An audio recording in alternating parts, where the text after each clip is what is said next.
Hello to all my dear students, my name is Sumit Rana. बच्चों, आप सभी का आपके अपने YouTube channel SR Bihar BSc classes में, that means Sumit Rana Bihar BSc classes में बहुत बहुत स्वागत है। जैसा कि यहाँ पर आप सभी लोग समझ रहे हैं, जान रहे हैं कि आपका ये जो नया चैनल बनाया गया है, इस नए चैनल के ऊपर हम जो क्लासेस लेकर के आ रहे हैं, ये काफ़ी एडवांस और बहुत ही यूनिक और स्पेसिफिक क्लासेस। अब मैं यूनिक और स्पेसिफिक इसलिए कह रहा हूँ बेटा, क्योंकि ये जो क्लासेस हैं ये स्पेशली हमारे एप्लीकेशन के ऊपर प्रोवाइड की जाती हैं। लेकिन हम यहाँ पर आप सभी के लिए फ्री ऑफ कॉस्ट एससी की फर्स्ट सेमेस्टर की जूलॉजी और बॉटनी की क्लासेस लेकर के आ रहे हैं। और जिसमें आप लोगों ने देखा है कि जितने भी साथी हमारे फर्स्ट सेमेस्टर में जुड़े हुए हैं, ठीक है, जिन्होंने अभी 12th अपना पास आउट किया है और वो बीएससी करना चाहते हैं, तो आपने बीएससी में एडमिशन लिया होगा। हो सकता है कि आपने बीएससी में जूलॉजी मेजर लिया हो या बॉटनी मेजर लिया हो या केमिस्ट्री मेजर लिया हो। जूलॉजी मेजर लिया है और बॉटनी मेजर लिया है, तब तो आपके लिए क्लासेस भी। आप बिहार से हैं तो ये मान के चलिए कि 100% 100% ये सिलेबस आपके जैसा ही है, आपके सिलेबस के जैसा है। अगर सिलेबस अभी यूनिवर्सिटी से प्रोवाइड नहीं किया है तो कोई दिक्कत वाली बात नहीं है। ये सिलेबस यहाँ पर जो मैंने बताया है और उसके अकॉर्डिंग ही मैं यहाँ पर पढ़ा रहा हूँ। तो प्लेलिस्ट में आप जाइएगा, चैनल को खोलिएगा, प्लेलिस्ट में जाइएगा, वहाँ पर बिहार के जितने भी साथी हमारे साथ में जुड़े हैं, जूलॉजी की क्लास आपको प्लेलिस्ट में स्पेसिफिक सीक्वेंस में सारी की सारी क्लास प्रोवाइड हो रही है, ठीक है? और बॉटनी की भी आपको मिल। क्लास स्टार्ट करने से पहले एक बात आप सभी से कहना चाहूँगा मेरे साथियों, कि अगर आप लोगों ने अभी तक चैनल को सब्सक्राइब नहीं किया है, तो चैनल को सब्सक्राइब करके बेल आइकन दबा लीजिए। कोई वीडियो यहाँ पर अपलोड सबसे पहले आप तक, ठीक है? और ये वीडियो अगर पसंद आता है या नहीं भी आ रहा है भाई साहब, तो आप कृपया करके इसको ज़्यादा से ज़्यादा अपने साथियों के साथ में शेयर कर दीजिए, क्योंकि एग्ज़ाम टाइम पर आप ये वीडियोज़ देखेंगे और 100% मान के चलिए, इन क्लासेस के करने के बाद में आपको कहीं सब्सक्रिप्शन लेने की ज़रूरत नहीं बचा। इन क्लासेस को करने के बाद में आप ईज़िली तरीके से अपना एग्ज़ाम बीट कर, बस चैनल को सब्सक्राइब ज़रूर करें, ज़्यादा से ज़्यादा शेयर करें और बेल आइकन दबा लें। क्लास स्टार्ट करने से पहले आप लोगों से एक बात और भी कहना चाहता हूँ कि अभी मैं अपने आपका जो पुराना चैनल है, उस चैनल के ऊपर एक हैशटैग चला रहा हूँ। तो यहाँ पर भी एक हैशटैग मैंने सोचा है चलाने के लिए, जितने भी साथी हमारे बिहार से जुड़े हैं। आप लोगों को कमेंट सेक्शन में जाकर के हैशटैग का ऑप्शन इस तरीके से लेना है और उसमें डाल देना है एसआर बिहार बीएससी। बस इतना डाल करके बिना स्पेस के आपको ये लिख करके कमेंट कर देना है। और भी कुछ अगर आपको कहना है तो आप कह सकते हैं, लेकिन ये वाला पॉइंट आप ज़रूर कर। इसको क्यों करवा रहा हूँ भाई? क्या करने की ज़रूरत है? आप ये hashtag Bihar BSc, SR Bihar BSc डालेंगे ना, तो इससे हम तो मोटिवेट होंगे कि भाई इतने साथी हमारे साथ यहाँ पर जुड़े हैं, मजबूती दे रहे हैं हमको और अपना यहाँ पर कीमती समय दे रहे हैं, अपनी पढ़ाई कर रहे हैं, तो हम ज़्यादा से ज़्यादा कंटेंट आपके लिए प्रोवाइड कर पाएँ। और इसको करने से बस यूट्यूब का एक एल्गोरिदम है कि भाई बिहार में जितने भी साथी हैं, जहाँ तक वीडियोज़ नहीं पहुँच पा रही हैं, उन तक भी ये क्लासेस पहुँच पाएँ। तो आपके सिर्फ़ एक छोटे से कमेंट से किसी का भविष्य बन सकता है, तो इतना तो आप कर ही सकते हैं। चलिए भाई, क्लास स्टार्ट करते हैं। लेक्चर 5 हमारा आज की क्लास का ये है। और इससे पहले 4 लेक्चर हम लोगों ने ऑलरेडी कंप्लीट कर लिए हैं। प्रोटोज़ोआ पोरीफेरा हमारा फिनिश हो चुका है। आज का जो लेक्चर ये है बेटा, कि आज का लेक्चर हमारा जनरल फीचर्स के ऊपर ही रहेगा, लेकिन हम बात करेंगे फाइलम सिलेंट्रेटा, ठीक है? फाइलम सिलेंट्रेटा के जनरल कैरेक्टर की हम बात करने वाले हैं। तो कमर कस लीजिए। आपको पता है कि इस नए चैनल के ऊपर वीडियोज़ किस तरीके की मिल रही हैं।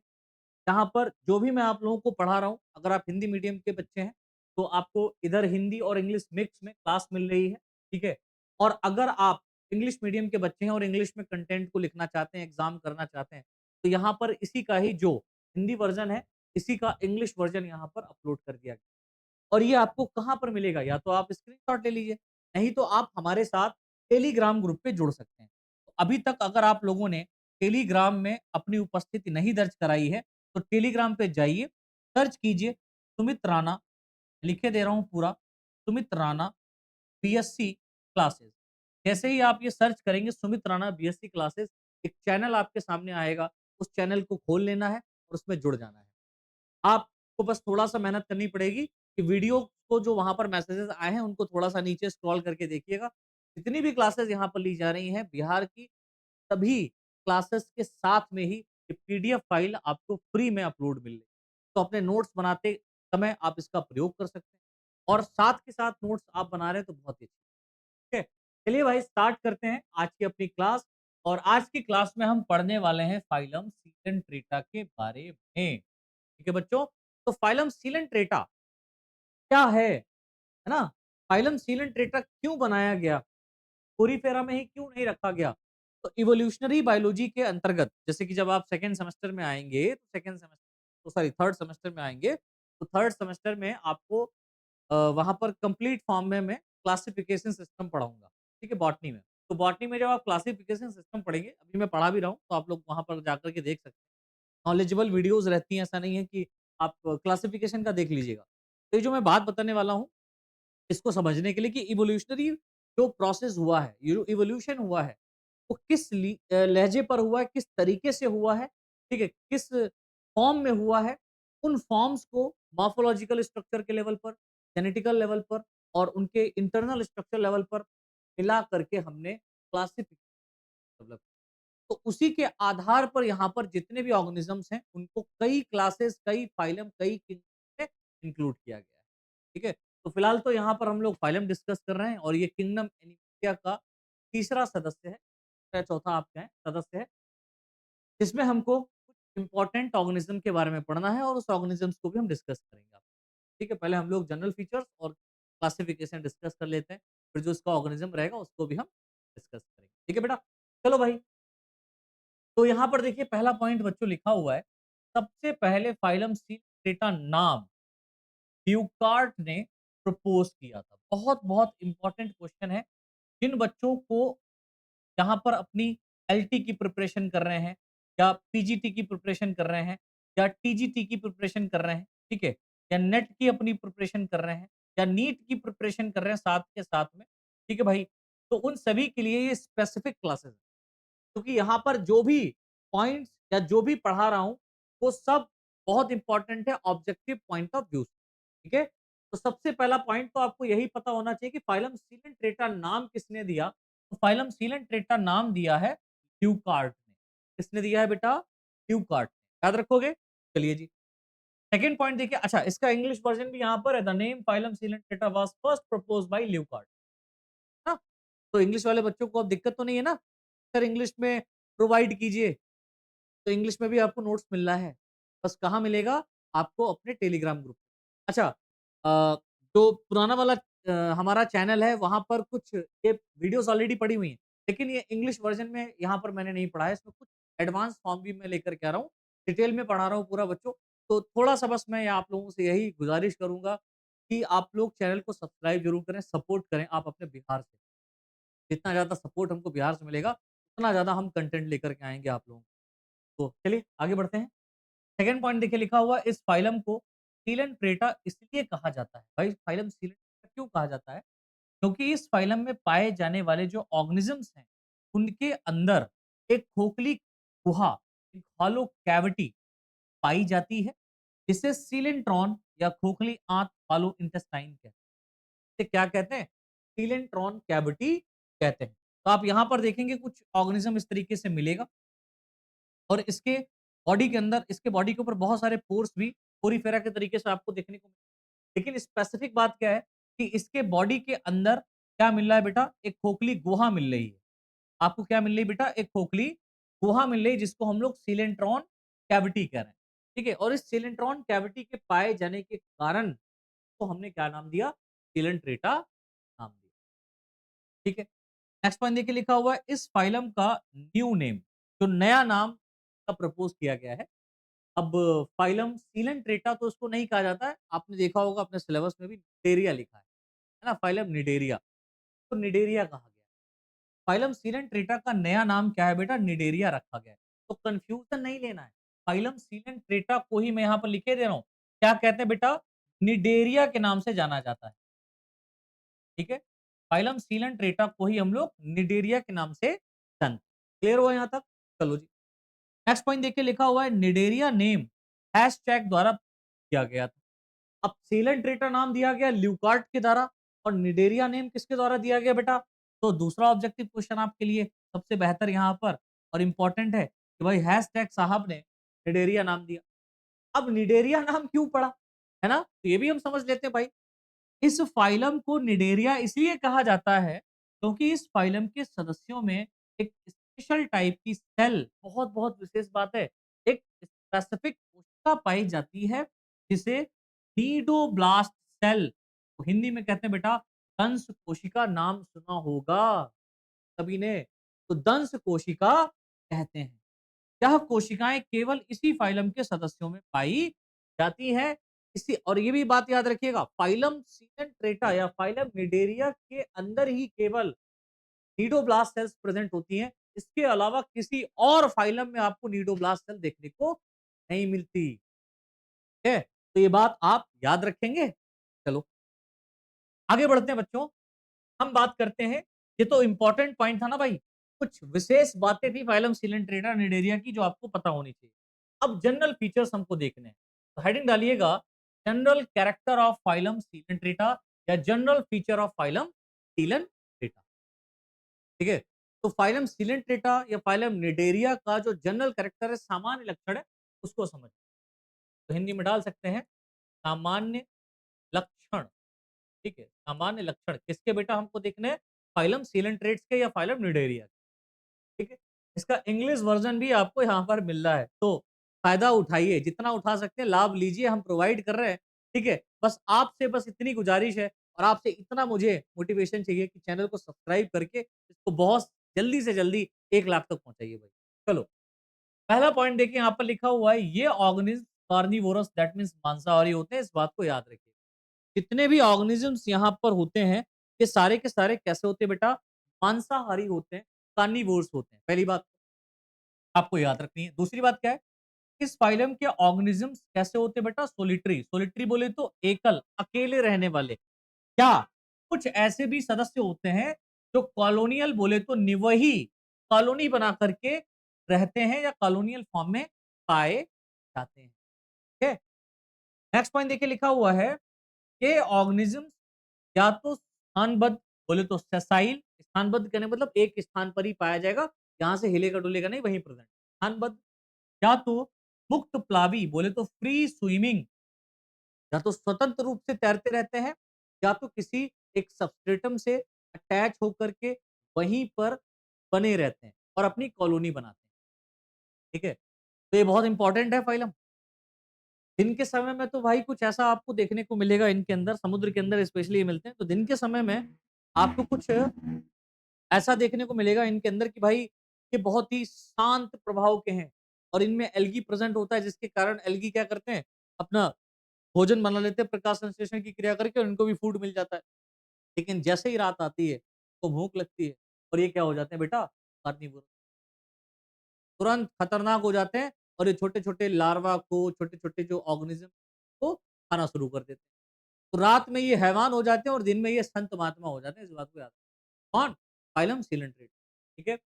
आगे देखिए लिखा हुआ है, ये ऑर्गेनिज्म मुख्यतः समुद्री मैराइन वाटर में ही पाए जाते हैं।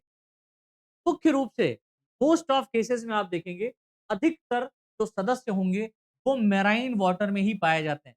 लेकिन किंतु परंतु बंधु, क्वेश्चन बनाने के लिए यहाँ पर एक ऐसा ऑर्गेनिजम्स है जो डेवलप हुआ है फ्रेश वाटर, ये भी याद रखना। लेकिन कुछ स्वच्छ जलीय फ्रेश वाटर, जैसे कि आप हाइड्रा की बात करते हैं, सुना होगा हाइड्रा, रीजनरेशन की पावर बहुत बहुत ज्यादा पाई जाती है। हाइड्रा का कोई एक बर्ड या पार्ट कट जाता है, वो अगेन रीजनरेट करके पूरा एक हाइड्रा में चेंज हो जाता है। पढ़ा होगा 11th क्लास में आप लोगों ने, है ना। तो फ्रेश वाटर में पाया जाने वाला ऑर्गेनिज्म कौन सा है बेटा, हाइड्रा है। और यही आपका एक ऑब्जेक्टिव क्वेश्चन बनता है। मोस्टली केसेस में आप देखेंगे इस फाइलम के अंदर जितने भी सदस्य पाए जा रहे हैं, ये सारे के सारे मैराइन वाटर, समुद्र जल में पाए जाते हैं। लेकिन एक ऐसा सदस्य पैदा हो गया भैया, जो कहाँ मिलता है, स्वच्छ जल में मिलता है। स्वच्छ जल कहने का मतलब क्या हुआ, पीने वाला पानी? अरे नहीं मेरा भाई, पीने वाला पानी नहीं, स्वच्छ जल जिसमें नमक ना पाया जाता हो, नमक की सांद्रता ना पाई जाती हो या कम हो, मिलता है, आदि होता है। तो एक इंपॉर्टेंट आपको याद रखना है हाइड्रोजन। ठीक है, नेक्स्ट पॉइंट देखिए लिखा हुआ है, इस ऑर्गेनिजम्स में अरीय सममित रेडियल सिमेट्री पाई जाती है। इन ऑर्गेनिजम्स में क्या पाई जाती है बेटा, रेडियल सिमेट्री पाई जाती है। इस बात को भी आपको विशेष तौर पर याद रखना है। ठीक है, याद रखोगे बेटा, कौन सी सिमेट्री पाई जा रही है, कौन सी सिमेट्री पाई जा रही है, रेडियल सिमेट्री पाई जा रही है। बहुत-बहुत विशेष बात है, ठीक है? चलो जी, 1 सेकंड।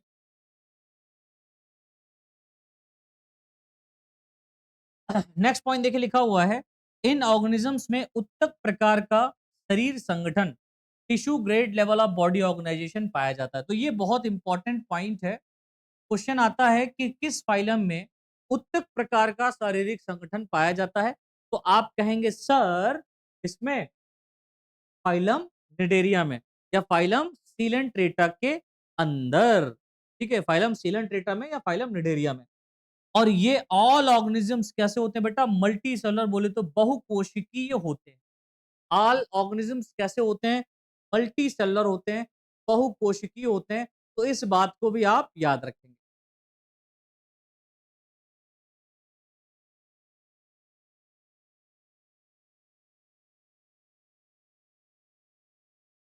समझ में आया? चलो भाई, आगे बढ़ते हैं। नेक्स्ट पॉइंट देखिए लिखा हुआ है, ये ऑर्गेनिज्म डिप्लोब्लास्टिक होते हैं। डिप्लोब्लास्टिक बोले तो डिप्लोब्लास्टिक। डिप्लोब्लास्टिक कहने का मतलब होता है जिनके अंदर बॉडी का जो निर्माण हुआ है वो 2 जर्म लेयर से मिलकर के हुआ हो। ठीक है, ये ऑर्गेनिज्म डिप्लोब्लास्टिक होते हैं, अर्थात इनमें 2 जर्म लेयर्स पाई जाती हैं। एक तो एक्टोडर्म होती है जिसको एपिडर्मिस के नाम से जाना जाता है। दूसरा एंडोडर्म होती है जिसको गैस्ट्रोडर्मिस के नाम से जाना जाता है।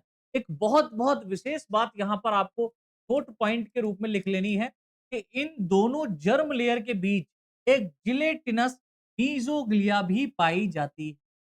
एक जिलेटिनस क्या पाई जाती है बेटा? मीज़ोग्लिया भी प्रेज़ेंट होती है। नेक्स्ट पॉइंट, इन सदस्यों में सिलेंट्रॉन कैविटी पाई जाती है। क्या पाई जाती है बेटा? सिलेंट्रॉन कैविटी पाई जाती है, जिसमें केवल एक ही पोर, ये बात याद रखिएगा, इन सदस्यों में केवल सिलेंट्रॉन कैविटी पाई जाती है।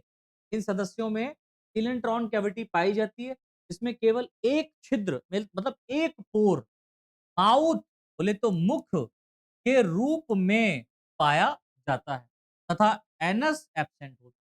मुख द्वार तो प्रेजेंट होता है, लेकिन एनस प्रेजेंट नहीं होता। ठीक है? चलो जी, नेक्स्ट पॉइंट, इन सदस्यों में आप देखेंगे कि जो माउथ होता है, इस माउथ के द्वारा इंजेशन व एक्सक्रीशन, ठीक है? मतलब फूड का इंजेशन भी हो रहा है और जो फूड डाइजेस्ट हो जाता है उसके बाद में जो वेस्ट मटेरियल बचता है, उस वेस्ट मटेरियल को भी इसी पोर के द्वारा बाहर निकाला जाता है। तो इसमें माउथ के द्वारा ही इंजेशन व एक्सक्रीशन किया जाता है। इस कारण इसमें ब्लाइंड शेक बॉडी प्लेन पाया जाता है। कौन सा बॉडी प्लेन पाया जा रहा है बेटा? Blind shake. ब्लाइंड शेक कहने का मतलब क्या है कि एक एंड पर तो ओपनिंग है लेकिन दूसरे एंड पर ओपनिंग नहीं है। एक एंड पर ओपनिंग है, दूसरे एंड पर ओपनिंग नहीं है। ऐसे पाइप को हम क्या बोलेंगे? Blind sac body plan. ठीक है? एवं इसमें माउथ जो होता है वो हाइपोस्टोम पर पाया जाता है। माउथ कहाँ प्रेजेंट होता है बेटा? हाइपोस्टोम पर पाया जाता है। ठीक है? नेक्स्ट पॉइंट देखिए लिखा हुआ है, इस सीलेंट्रॉन कैविटी को गैस्ट्रोवैस्कुलर कैविटी भी कहते हैं। आज जो सीलेंट्रॉन कैविटी पाई जा रही है इसके अंदर, इस कारण इसको सीलेंट्रेट्स कहते हैं। तो सीलेंट्रॉन कैविटी को एक और नाम से जाना जाता है, जिसको हम लोग क्या कहते हैं बेटा? Gastrovascular cavity. ठीक है? क्यों कहते हैं? क्योंकि यह कैविटी फूड के डाइजेशन के अलावा फूड का डिस्ट्रीब्यूशन बोले तो संवहन भी करती है और एब्जॉर्प्शन। ये कैविटी केवल और केवल फूड का डाइजेशन ही नहीं कराती। सिलेंट्रॉन कैविटी केवल और केवल फूड का डाइजेशन ही नहीं कराती, बल्कि फूड का डिस्ट्रीब्यूशन करती है डिफरेंट पार्ट में। इसीलिए इस गैस्ट्रोवैस्कुलर गैस्ट्रोवैस्कुलर कैविटी, ठीक है? अब नेक्स्ट पॉइंट देखिए बहुत इंपॉर्टेंट है, इसको मैं इंपॉर्टेंट की कैटेगरी में डालूंगा क्योंकि इसमें जो 2 फॉर्म बन रही है, लाइफ बन रही है, वो इंपॉर्टेंट है। एक तो पॉलिप है, दूसरा मेडुसा। तो देखेंगे। देखिए लिखा हुआ है, इन सदस्यों में पॉलीमॉर्फिज्म बोले तो बहुरूपता पाया जाता है या बहुरूपता पाई जाती है। पॉलीमॉर्फिज्म पाई जाती है, अर्थात इसकी लाइफ साइकिल में 2 फॉर्म पाई जाती हैं, इन्हें पॉलिप एंड मेडुसा। बहुत बहुत इंपॉर्टेंट और कंफ्यूज करने वाला ये पॉइंट है। बहुत सारे बच्चों को ये क्लियर ही नहीं होता है कि फाइलम सीलेंट्रेट के अंदर जो पॉलिप स्टेज है, जो मेडुसा स्टेज है, क्या है? ठीक है? तो इसको क्लियर कर लेते हैं। देखो भाई पॉलिप क्या है और मेडुसा स्टेज क्या है? ठीक है? तो पॉलिप क्या होता है या सिलिंड्रिकल व सेसाइल होता है। पॉलिप स्टेज जो होती है फाइलम सिलेंट्रेट्स की, वो सिलिंड्रिकल होती है और सेसाइल मतलब स्थानबद्ध होती है, बेलनाकार होगी और एक स्थान पर रहेगी। वहीं पर मेडुसा की बात करें तो यह अम्ब्रेला लाइक छातेनुमा प्लस फ्री स्विमिंग होती है। यह अम्ब्रेला लाइक बोले तो छाते की नुमा आपको देखने को मिलेगी। अम्ब्रेला लाइक ऐसे कुछ आपको स्ट्रक्चर देखने को मिलेगा। है, ठीक है? Umbrella like and free swimming स्वतंत्र रूप से तैरने वाली अवस्था होती है। पॉलिप क्या होता है? या सोलिटरी या कॉलोनियल होता है। जो पॉलिप कॉलोनी होगी, पॉलिप से जो पॉलिप कॉलोनी बनेगी, ये पॉलिप पॉलिप से जो पॉलिप पॉलिप स्टेज जो होगी, उससे जो पॉलिप कॉलोनी बनेगी, वो कैसी होती है बेटा? सॉलिटरी होती है और कॉलोनियल होती है। ये हमेशा सॉलिटरी होते हैं, ये अकेले रहते हैं, ये अकेले भी रह सकते हैं और कॉलोनी बना करके भी रहते हैं, अपनी एक कॉलोनी बना करके रहेंगे। पॉलिप क्या कहता है? इसमें माउथ व टेंटिकल्स ऊपर की ओर होते हैं। भाई इसमें अगर आप माउथ की बात करेंगे और टेंटिकल्स की बात करेंगे, तो ऊपर की तरफ प्रेजेंट होते हैं, अपर साइड में प्रेजेंट होते हैं। लेकिन मेडुसा में हमेशा माउथ व टेंटिकल्स नीचे की ओर प्रेजेंट होते हैं। तो पॉलिप और मेडुसा में डिफरेंशिएशन यहाँ पर मैं बता देता हूँ, उसको अच्छे से पढ़ लेना। आगे जब मैं ओबिलिया पढ़ाऊँगा, ऑरेलिया पढ़ाऊँगा, तो वहाँ पर ये स्टेज आपको देखने को मिलेगी। नेक्स्ट पॉइंट देखिए लिखा हुआ है या एसेक्सुअल फॉर्म होती है और ये सेक्सुअल फॉर्म होती है। यानी पॉलिप से मेडुसा कैसे बनता है? एसेक्सुअली बनता है और मेडुसा से पॉलिप कैसे बनता है? सेक्सुअली बनता है। मतलब नहीं समझ में आया? कोई बात नहीं। अभी छोड़ो आगे बताएँगे। यहाँ पर एग्ज़ाम्पल्स में आपको याद रखना है हाइड्रा और एडमाशिया। हाइड्रा और एडमाशिया में आपको क्या मिलेगी? पॉलिप मिलेगी और ऑरेलिया में केवल जिसको जेलीफिश के नाम से जाना जाता है, इसमें केवल और केवल मेडुसा स्टेज मिलती है। तो ये भी आपको याद रखना है केवल मेडुसा स्टेज किसमें पाई जाती है? तो ऑरेलिया में पाई जाती है जिसको कहते हैं और पॉलिप स्टेज केवल हाइड्रा और एडमाशिया में पाई जाती है।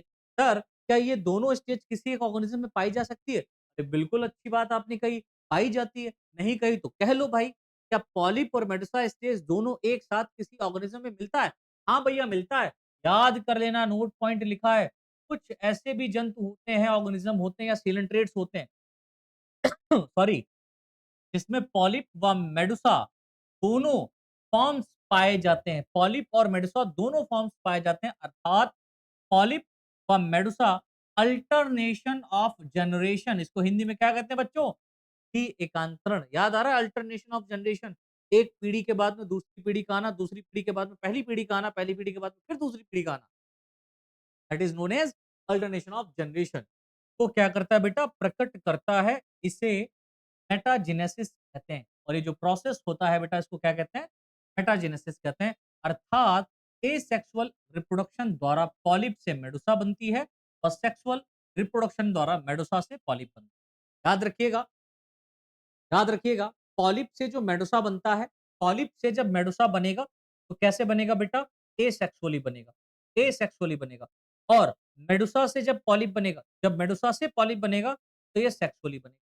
ठीक है? तो सेक्सुअल रिप्रोडक्शन होगा जब मेडुसा के अंदर तो पॉलिप स्टेज डेवलप होगी कि आपको पता है कि जो मेडुसा स्टेज है वो स्वतंत्र रूप से पाई जा रही है तो उसमें गैमीट का फॉर्मेशन और पॉलिप क्या है बेटा? स्थानबद्ध है, ससाइल है, इसलिए इसमें एसेक्सुअल रिप्रोडक्शन देखने को मिलता है। ठीक है?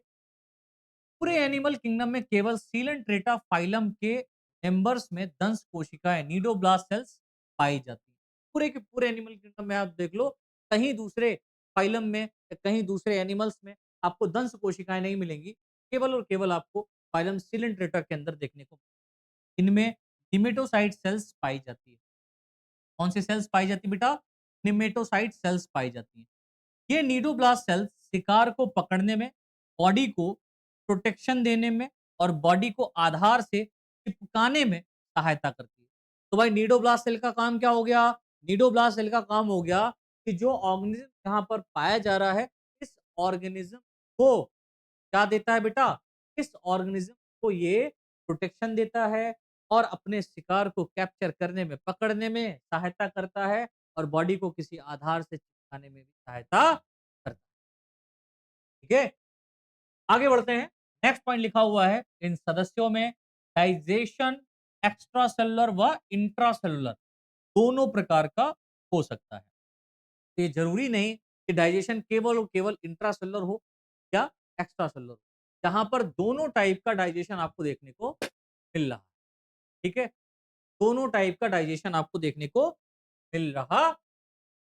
नेक्स्ट पॉइंट देखिए लिखा हुआ है, इन सदस्यों में रेस्पिरेशन व एक्सक्रीशन बॉडी की जनरल सरफेस से डिफ्यूजन के द्वारा होता है।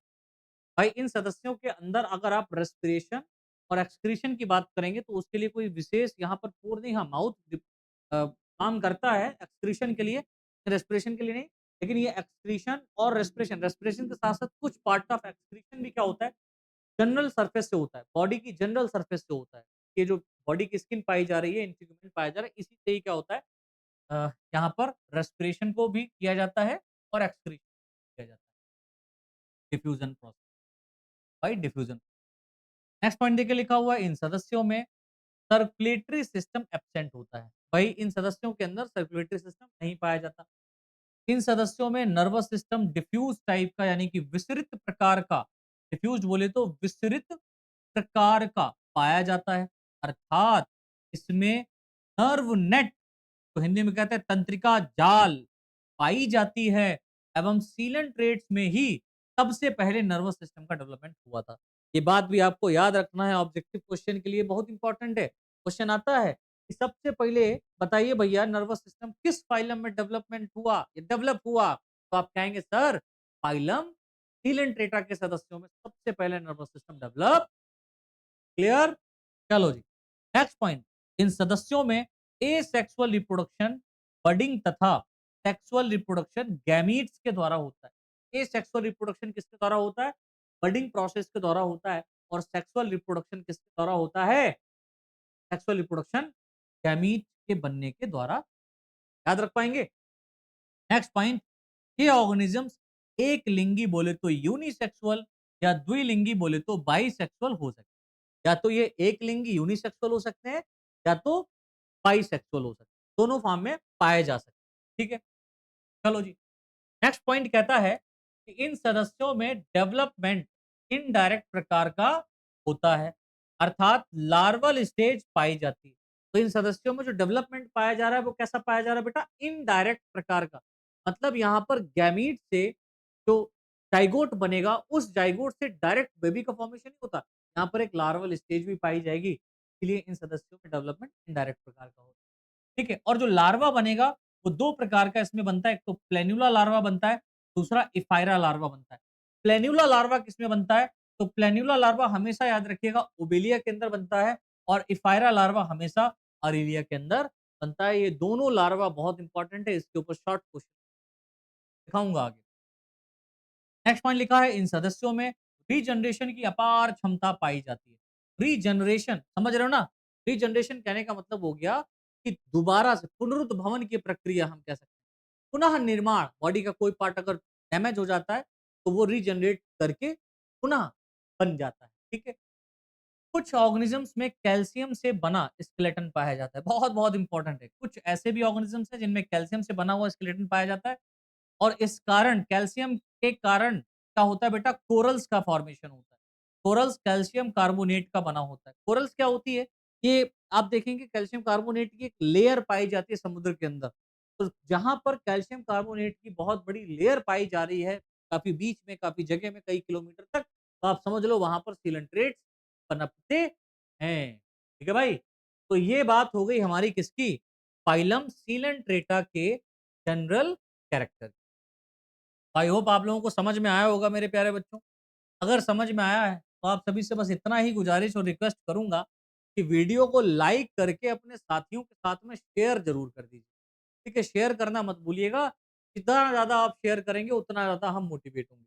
और शेयर करने के बाद में चैनल को सब्सक्राइब कर लीजिए, बेल आइकन दबा लीजिए और ये हैशटैग ज़रूर डाल दीजिएगा, हैशटैग एसआर बिहार बीएससी। ये कमेंट सेक्शन में आपका दिखना चाहिए। दिखेगा तभी आगे की वीडियोज़ हम लेकर के आएँगे। आज के लिए इतना ही। बहुत-बहुत धन्यवाद। आप सभी से मिलते हैं नेक्स्ट क्लास में। तब तक के लिए सभी को जय हिंद।